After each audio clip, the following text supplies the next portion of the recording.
Hi everyone, Comic Book Reviewer here, this time reviewing on Teenage Mutant Ninja Turtles, Shredder's Revenge.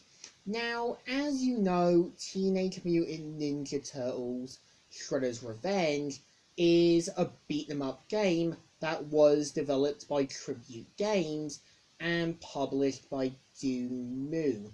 Now, pretty much the game is inspired by the sort of 1987 TMNT cartoon that lasted from 1987 as well all the way to 1996. And what's interesting is that the game, I would say, is basically a homepage, a reference, and a tribute to the old school arcade and home console systems of the TMNT games, mostly Turtles in Time, as well as the other old school ones. So the point of Shredder's Revenge is basically you playing as 6 of the characters, like Leonardo, Donatello, Michelangelo, Raphael, April O'Neil, and Splinter. Plus, you can also unlock Casey Jones after completing the game.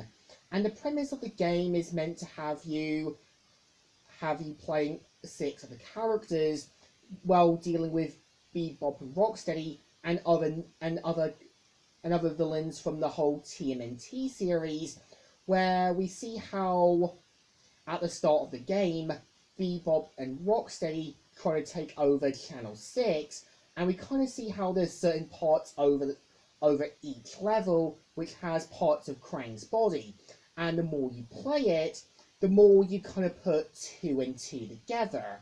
And I think what I give the game credit is that I like that each character has a different style of a fighting move, like Leonardo using his katana swords, April using more hand-to-hand combat, also Mikey with his nunchucks, and Master Splinter kind of using his kind of martial arts skills.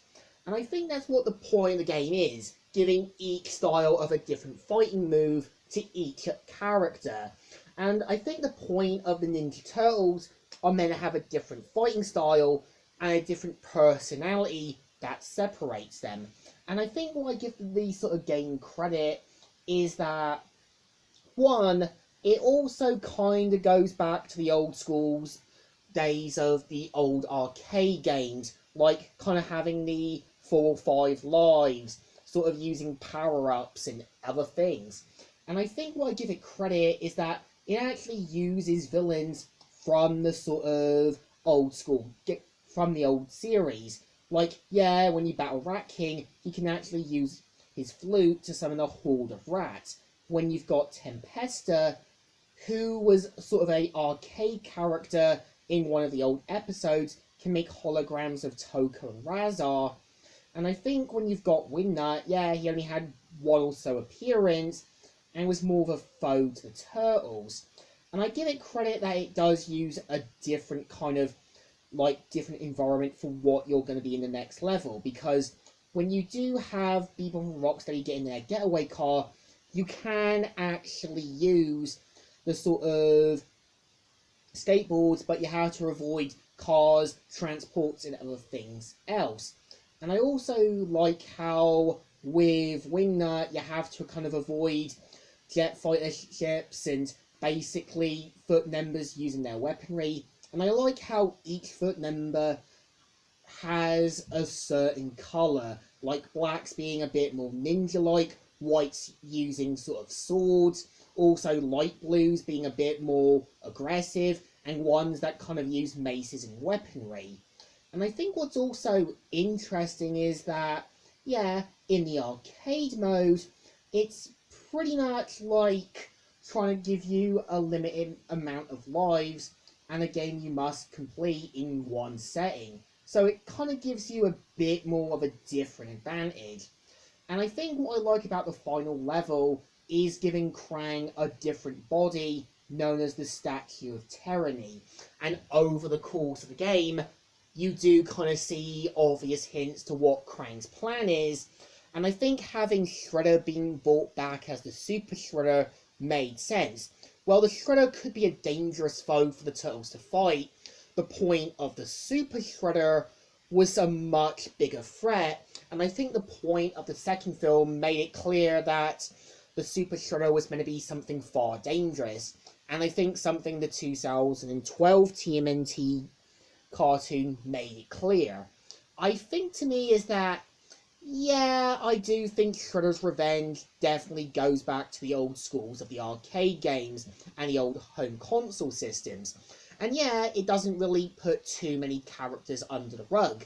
And there's certain side quests where you can help characters with certain things, like Burn Thompson getting his papers back, Irma her diary stuff, and also Fernwick getting his sort of videotapes, and also the Punk Vlogs getting a certain insects and everything else.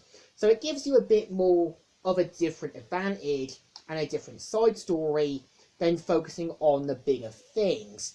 I think to me is that, yeah, Shredder's Revenge is a great homepage to the old school Turtle games. And if you're a fan of the '87 cartoon, I do recommend giving this one a go. And I think the point of the short story was meant to be what a certain arcade game was. It was a homepage. So I think to me this definitely deserves a thumbs up. Still good and still alright. So, Comic Reviewer here, signing out.